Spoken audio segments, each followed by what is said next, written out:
Bienvenue, bien-aimé dans le Seigneur. Peu importe là où tu es, que la grâce de Dieu te localise au nom de Jésus-Christ Nazareth. Dans quelques minutes, tu vas comprendre une clé spirituelle qui te permettra de marcher en harmonie avec le ciel. Il s'agit de quelle clé? Je vais aborder un thème qui n'est plus d'actualité. Comment opérer avec les anges. Les anges ne sont pas un mythe. Ils sont une réalité biblique envoyée par Dieu. Hébreux 1, chapitre 1, verset 14. On dit, les anges sont des esprits au service de Dieu.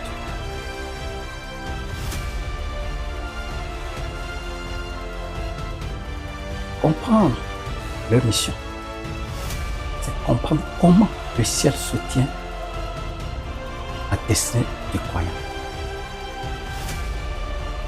En quelques minutes, je vais aborder trois principes.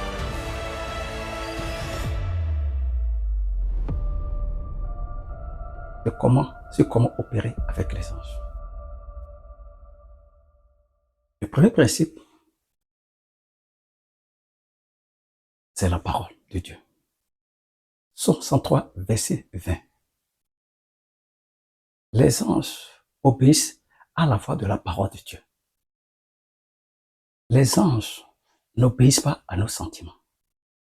Les anges obéissent à la parole de Dieu déclarée avec foi, avec assurance, sans doute. Quand la parole sort de ta bouche, le ciel reçoit une instruction.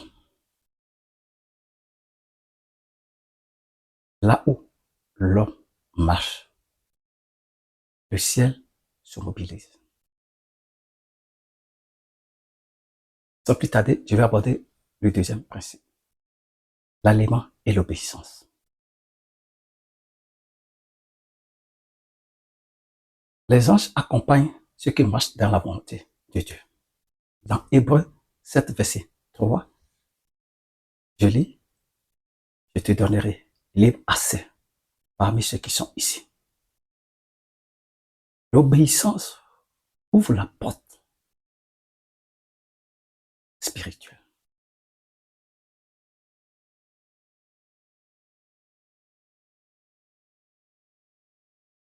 Là où l'homme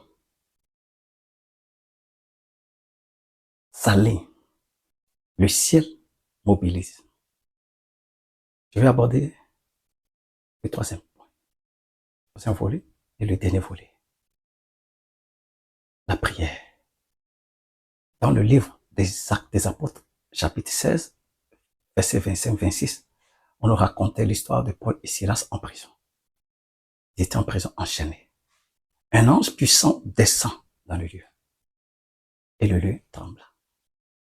Les chaînes ont été brisées. On ne prie pas les anges. On prie Dieu et Dieu envoie les anges. Une prière sincère ne monte jamais sans réponse. Colossiens 2, verset 18. On n'invoque pas les anges. On n'adore pas les anges. Les anges sont serviteurs. Jésus-Christ est l'unique médiateur. Quand nous allons dans le psaume 34, verset 8, avant ce psaume, quand l'ordre divin est respecté, la puissance demeure toujours. Quand votre ordre divin est respecté, votre puissance demeure toujours. Mais quand ce n'est pas respecté, votre puissance ne peut pas demeurer. Quand vous marchez dans l'adultère, dans la fornication, dans tout, dans la débouche, vous menez n'importe quelle vie n'importe quelle vie, en tout cas, là, la puissance ne peut pas demeurer. C'est impossible. La puissance va diminuer. Va commencer par diminuer un peu. Dans le livre de Psaume 34, verset 8, et l'ange de l'Éternel campe autour de ceux qui le craignent. Si tu ne crains pas Dieu, C'est que c'est difficile que l'ange de l'Éternel campe de toi. C'est impossible. C'est impossible. C'est impossible. Ce que tu dois faire, tu dois marcher dans l'obéissance. Tu dois demeurer dans la parole. Tu dois persévérer dans la prière.